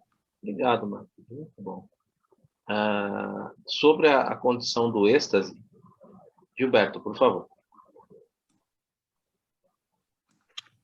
Oi, Edu, boa noite a todos. Ô, Edu, eu tenho uma dúvida. Com relação ao que você falou, que os espíritos não se dividem, né? Não há divisão do espírito. Tudo bem, isso é entendido. Você usou o exemplo do Sol, quando o Sol irradia, a luz chega em diversos lugares. A minha pergunta é a seguinte: como os espíritos conseguem estar em vários lugares, se desdobrando ao mesmo tempo? Como é que isso é feito? Eu não consegui entender. Se ele está ao mesmo tempo fazendo a mesma coisa, ou se ele está em horários diferentes, conseguindo atingir aquilo que ele quer com o trabalho dele. Eu não consegui entender direito essa forma que eles conseguem. Como o doutor Bezerra de Menezes da casa, como é que ele consegue estar na CETRELB fazendo um trabalho, em outro lugar também fazendo um trabalho, se é no mesmo horário, como ocorre isso? Boa pergunta, muito boa pergunta. Nossa, a pergunta é muito interessante. A resposta para os espíritos mais evoluídos, aqueles que estão já numa ordem de evolução muito mais alta, que é o caso que é esse espírito que está se comunicando com a irmã Celina, ele não está nem sequer aqui no planeta Terra, ele está em outro local, ele está em um local muito distante. E como ele disse, ele se irradia. Então, eles sentem a presença, como se ele estivesse ali propriamente dito, mas ele não está, ele irradia. Então, é uma irradiação. O espírito se irradia como o sol, ele pode irradiar. O problema da compreensão disso, Gilberto, é porque nós ainda estamos dentro daquilo que nós chamamos tempo. E esses espíritos que já alcançaram essa sublimação, eles estão fora do tempo. Eles estão naquilo que é a vida, que será a nossa vida, quando espíritos puros. Faremos parte da eternidade. Nos falta o sentido. Quando Kardec pergunta se nós teríamos condições de compreender a natureza íntima de Deus, a resposta, pergunta número 6 do Livro dos Espíritos, dada pelos próprios Espíritos, é que nos falta o sentido. Que sentido nos falta? O sentido de eternidade. Nós ainda não temos como imaginar o que é a eternidade, o que é viver fora do tempo. O próprio Eclesiastes abre, houve um tempo na eternidade. Ou seja, a eternidade é o todo. Houve um tempo, nós estamos dentro desse tempo. Esse tempo é o que nós vivemos. E a gente consegue, os nossos pensamentos, eles estão muito fechados no critério tempo. Lembrando que o tempo não é aquilo que a gente imagina, uma hora, ou, por exemplo, um dia. Um dia é o tempo, é um espaço, né? É o espaço de tempo que a Terra dá uma volta em torno de si própria. 365 dias é o espaço percorrido pela Terra, que ela dá a volta em torno do Sol. Ou seja, isso é uma medida de espaço. Então, o que é o tempo? O tempo é vamos dizer assim, que palavra a gente pode dizer? Não tem nem palavra para dizer isso, né? Porque o tempo é aquela condição que você tem e que vamos dizer assim, eu vou usar a palavra do meu filho, olha que meu filho é ateu, né? Ele fala que o tempo é o bem mais precioso que nós possuímos. E ele é ateu, hein? O tempo é o bem mais precioso que nós possuímos. Por quê? Porque ele é finito, o tempo encarnado. E nós estaremos dentro do tempo enquanto nós estamos ali nos desenvolvendo e vamos nos desmaterializando, vamos nos tornando cada vez mais quintessenciados. E quando nós perdemos o perispírito, que nós tornamos um espírito puro, lá na pergunta 113 do Livro dos Espíritos, que a gente se torna espírito puro, a gente sai desse tempo e vai viver na eternidade. E aí a gente vai conseguir compreender e entender Deus. Por enquanto, a gente só consegue compreender, como está lá o próprio Livro dos Espíritos, os seus atributos. Soberanamente justo e bom, onisciente, onipresente. Olha aí a sua pergunta. Onipresente. Como é que Deus pode estar em todos os lugares ao mesmo tempo? Porque ele não está no tempo. Ele está na eternidade. Agora, espíritos dessa ordem, eles irradiam. E eles estariam, vamos dizer assim, ao mesmo tempo em todos os lugares por estarem se irradiando. Nessa condição de irradiar. Eles estariam como se estivessem fora do tempo. Não sei se eu consegui te dar uma ideia, mas a tua pergunta é uma pergunta fundamental, é uma pergunta muito interessante, porque ela está ligada a exatamente essa noção, muito ainda simplória da gente, do tempo. E a gente está preso nesse tempo que a gente nem sabe direito bem o que ele é. Quando a gente ouve alguns palestrantes dizerem, principalmente o Simão Pedro de Lima, quando ele trata do tempo, que ele fala que o tempo é uma medida de espaço, ele fala que o que a gente pode dizer é que o tempo seria o desgaste do relógio. E aí volta naquela ideia do meu filho, Thomas, que falou para mim, pai, o tempo é o bem mais precioso que nós temos e a gente precisa tomar muito cuidado, usar com muito critério esse bem que a gente tem. A gente não pode simplesmente deixar ele correr. Ele é um bem muito precioso. Eu não sei se eu consegui trazer alguma luz para você, mas a ideia desses espíritos é que eles se irradiam. O Dr. Bezerra de Menezes, por exemplo, ele não precisa necessariamente estar em todos os lugares. Ele pode irradiar o seu pensamento a todos os espíritos que fazem parte do grupo que ele coordena. Então, no CETREL, eu posso ter, por exemplo, 2, 3 espíritos que estão em comunhão com o Bezerra de Menezes, e se precisar, ele se manifesta por esses espíritos, porque estão em perfeita comunhão, trazendo uma mensagem como se fosse um radinho. Que nem está fazendo a Celina. exatamente por estarem em comunhão. Podem outros, não tão elevados do conjunto, estarem em plena sintonia e trazerem também a mensagem da mesma maneira. Então, eu não sei se com isso eu consegui abarcar a tua pergunta relativa ao Bezerra de Menezes. Ele não precisa necessariamente estar em todos os lugares. Ele pode irradiar os seus pensamentos, que vão ser recebidos por todos esses espíritos que fazem parte do grupo que trabalha com ele e que vão estar em perfeita comunhão com ele, trazendo a expressão fidedigna, como se ele estivesse ali presente. Não sei se com isso eu trouxe um pouco mais de luz para você. Eu trouxe 3 caminhos, né? Comecei com os mais evoluídos, os medianos, que aí se enquadra Bezerra de Menezes. Eu espero que com isso eu tenha te dado uma ideia. Não sei se eu fui muito feliz. Não, ficou claro, sim, Edu, ficou muito claro, sim. Muito obrigado. A sua pergunta foi, nossa, nota 10 essa pergunta. Muito bacana. Alguém gostaria de colocar mais alguma coisa? Só um pitaquinho aí, serve para a gente ver também, entender que nem na espiritualidade se trabalha sozinho, né? Há uma comunhão, né? Para que se trabalhe junto, né? Tem essa união, é aí que sai o trabalho. Ninguém trabalha sozinho, nem a espiritualidade. Há um grupo ali que trabalha em prol de alguma coisa. Na casa, com absoluta certeza, vários espíritos em comunhão com o Dr. Bezerra de Menezes, que esclarece para a gente ali e ajuda muito. E não precisa ter necessariamente ali. Ele está irradiando seus pensamentos, que era onde estejam. A Celina está dando uma demonstração exatamente desse processo. Né?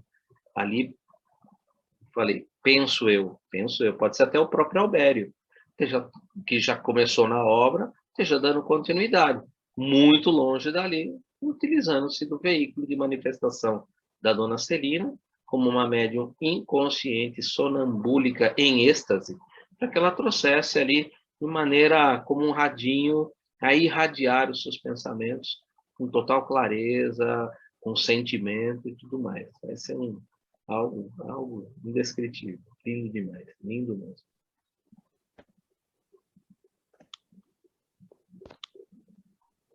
Gilberto, pode falar. Eu tenho outra pergunta, Edu. Vamos lá! Muito bom, é bom.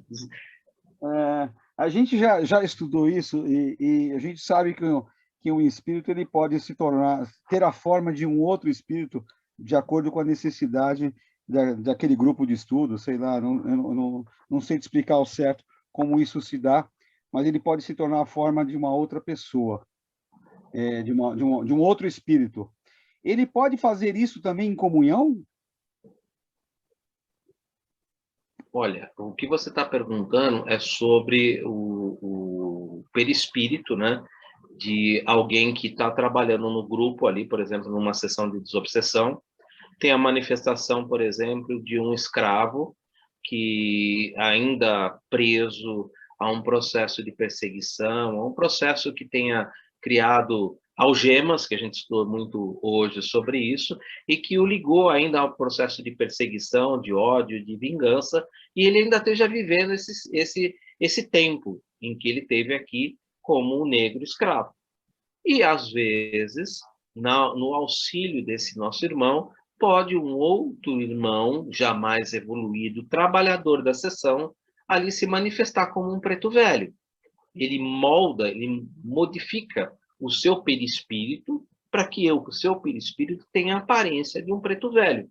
Isso pode ajudar no esclarecimento do nosso irmão, trazendo um pouco mais de conforto a ele, imaginando que ali ele vai encontrar um irmão de cor, né? Ele pensa ainda dessa maneira, que pode entendê-lo melhor, que pode trazer a ele mais informações. Isso é perfeitamente possível, perfeitamente plausível, e eu não vou dizer para você que isso não exista, é possível.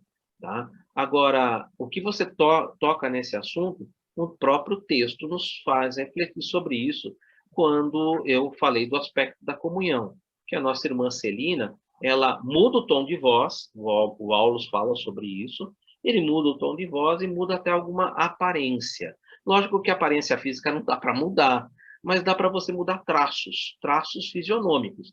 E esses traços fisionômicos, para quem é observador e está observando atentamente o rosto de uma pessoa, pode perceber, por exemplo, esses traços, uma pessoa sisuda, uma pessoa alegre, ou seja, mudanças nos traços fisionômicos que ali se exprimem como se fossem, se exprimem, né, no processo natural, né, de comunhão que ela está estabelecendo e que são a transfiguração mediúnica. Mudança da voz, mudança de traços, às vezes gesticulações que não são naturais daquela pessoa, mas do espírito comunicante. Isso são representações no meio físico. Tá? Então, eu trabalhei em dois aspectos, não sei se você percebeu. Eu trabalhei no perispírito, ou seja, desencarnado, e para o desencarnado isso é muito fácil. Pensamento, molda. Nós já falamos isso até em alguns capítulos anteriores, até sobre o vestimento. A gente pode se vestir bem, desde que a gente consiga educar os nossos pensamentos, para que a gente possa ter um vestimento mais adequado aos nossos sabores, aquilo que a gente se sente melhor. Não é questão aí de orgulho, nem de egoísmo, mas como você se sente melhor. Até citei o caso de Emmanuel, que sempre aparece com aquela toga romana do senador romano, porque aquilo foi muito marcante na vida dele, porque foi com aquela toga de imperador romano que ele teve o contato com Jesus. Então, que ele marcou muito na vida dele, e ele se sente muito bem caminhando com aquela toga romana. É um aspecto geral. Outros podem modular o seu perispírito da melhor forma. Citei o caso, por exemplo, do Preto Velho, como você mesmo endereçou. Mas isso no âmbito do perispírito, isso no âmbito do espírito desencarnado. No âmbito do encarnado, a tua pergunta se enquadra aos aspectos da transfiguração, que é aquilo que a gente comentou. Obrigado, Edu.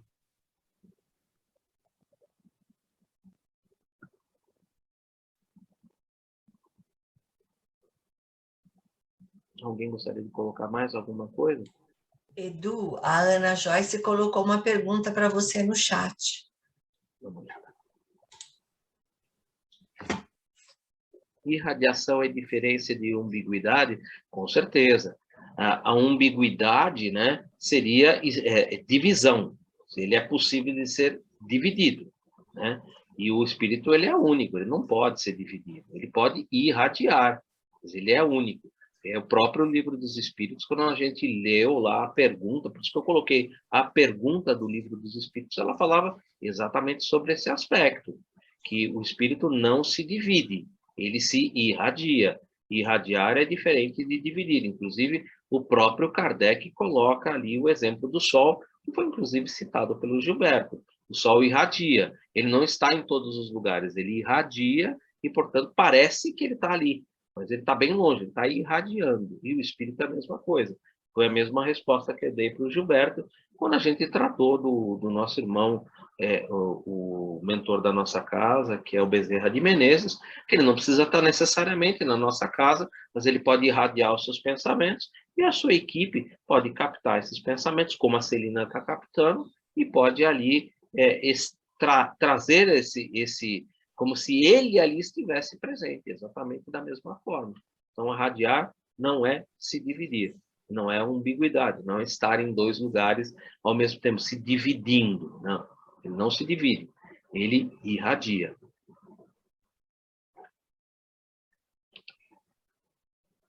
Obrigado, Meg, por ter comentado. Eu não tinha visto. Sabe, o chat às vezes é muito rápido, ele sobe e eu estou falando, às vezes eu estou olhando para o quadradinho, né? Estou olhando para a pessoa, né? Eu gosto de olhar respondendo para a pessoa, então parece que às vezes eu não percebo. Alguém gostaria de colocar mais alguma coisa? A gente tem um tempinho ainda.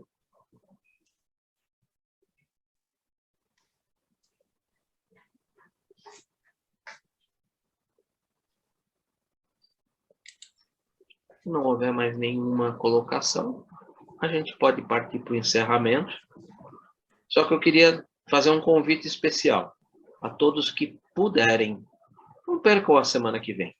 Porque a semana que vem vai estar falando, o nosso irmão, ele vai estar falando precisamente para nós, médiuns espíritas. E a mensagem dele é uma mensagem assim que é atemporal. O livro é de 1955, mas a mensagem é atemporal.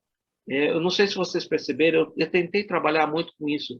Ele não foge um segundo do Evangelho, ele não sai um segundo do Livro dos Espíritos, ele sustenta tudo aquilo que ele fala dentro da codificação e do Evangelho do Cristo. E ele vai trabalhar sobre a mediunidade sustentada no Evangelho do Cristo e na codificação. Ele não foge um centavo, nada. Ele é preciso em tudo que ele diz. E cada palavra tem um sentido daqui para frente. Você vai pegando e pensando as palavras.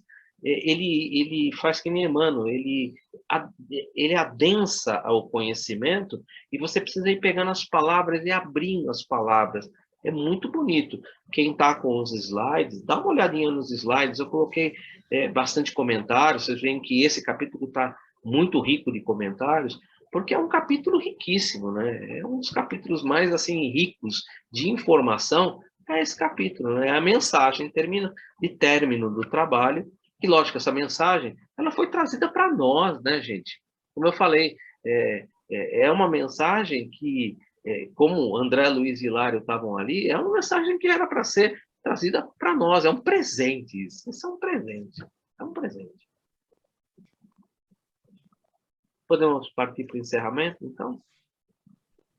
Quem poderia fazer para nós o encerramento, por favor? Lembrando que na próxima semana a gente continua, e na outra é o Roberto. Roberto é que assume. Vou fazer, Edu, tá bom? Obrigado, Meg. Agradeço de coração. Agradecemos de coração. Obrigada. Vamos inspirar bem profundamente. Relaxar para uma noite boa, gostosa. Expirar muita gratidão pela oportunidade do conhecimento. Concluindo a nossa tarefa, não podemos esquecer os amigos espirituais que nos ajudaram hoje e estão sempre ao nosso lado. A esses benfeitores acreditamos todo o nosso amor e gratidão, que nos ajude a continuar a ser devotos do Espiritismo cristão, que nos ajude a perseverar em sua continuação. Que possamos ver com os olhos espirituais na faixa do bem, que não sejamos indisciplinados e que ficamos em harmonia com as captações sentidas de fato por nosso coração, nos renovando e estudando, nos aperfeiçoando e a cada dia melhorando, são o que nos ensinaram a lição de hoje. Que assim seja, graças a Deus, graças a Jesus.